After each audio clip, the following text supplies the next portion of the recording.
Bonjour et merci de nous rejoindre pour les perspectives du marché d'aujourd'hui. Thomas va nous rejoindre, puis la salle des marchés, pour nous parler des dernières évolutions. Thomas ?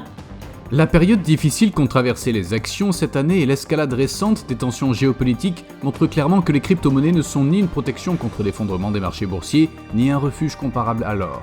Les actions américaines ont chuté alors que l'Ukraine a déclaré l'état d'urgence, tandis que les rapports de cyberattaques sur plusieurs de ses sites web d'État ont alimenté les craintes d'une escalade des tensions avec la Russie.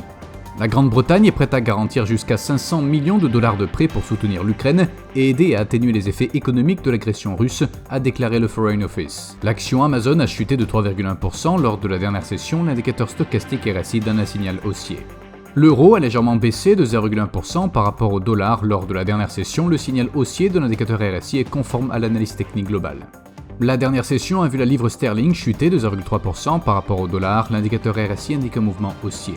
La paire dollar australien, dollar américain a connu une légère hausse de 0,1% lors de la dernière session, le signal baissier de l'indicateur stochastique est conforme à l'analyse technique globale. Le PIB annualisé des États-Unis sera publié à 13h30 GMT, l'indice d'activité nationale de la Fed de Chicago aux États-Unis à 13h30 GMT, la confiance des consommateurs en Irlande à minuit 1 GMT, les ventes industrielles de l'Italie seront publiées à 9h GMT, l'indice des prix à la consommation de Tokyo au Japon à 23h30 GMT, l'IPC de Tokyo au Japon à 23h30 GMT. Nous espérons que vous avez apprécié nos perspectives du marché d'aujourd'hui.